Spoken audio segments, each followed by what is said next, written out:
So here we have problem 1. If alpha and beta are the measures of two first quadrant angles, in other words, they're in the first quadrant, find the exact value of each function. So it says if the sine of alpha equals 8/17 and the tangent of beta is 24/7, find the cosine of alpha plus beta. We're just going to use the formula, but we've got to look at the two triangles here. Okay, so we have a triangle that's an alpha triangle and a second one that's a beta. So here's going to be our alpha triangle. It's in the first quadrant. Here's alpha. It's in the first quadrant. That's 90 degrees there. Now it says the sine. Remember, sine is what? Opposite.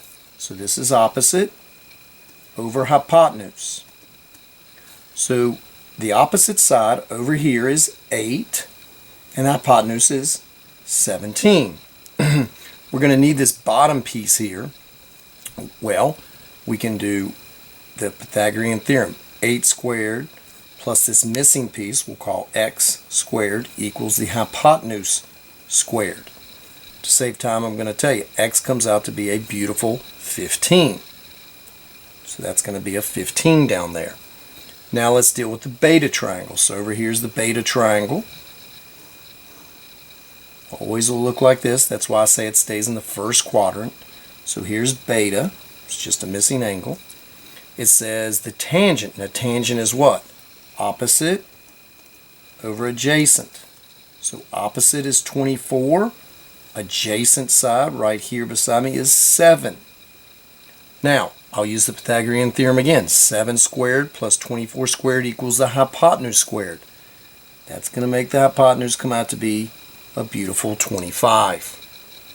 So now what I need to do is I need to go ahead and figure out what they want. They want this right here, cosine of alpha plus beta.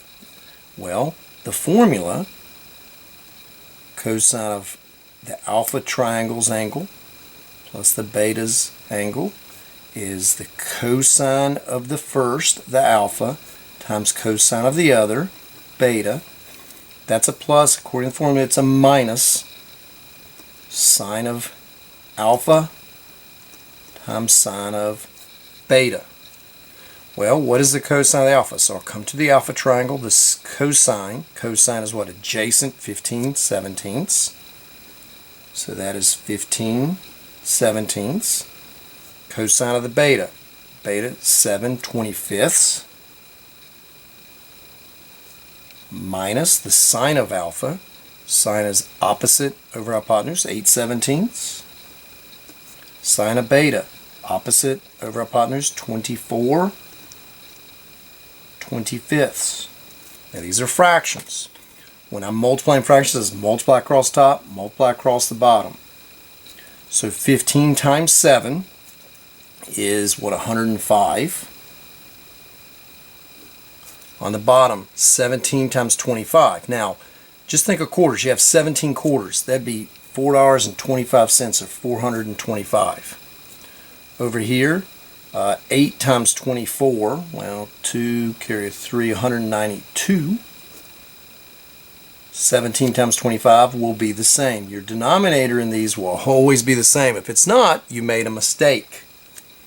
So now I'll do 105 minus the 192. That is negative.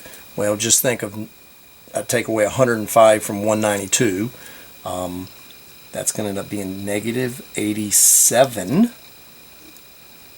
Denominator stays the same, 4/25. That right there is our answer to problem 1.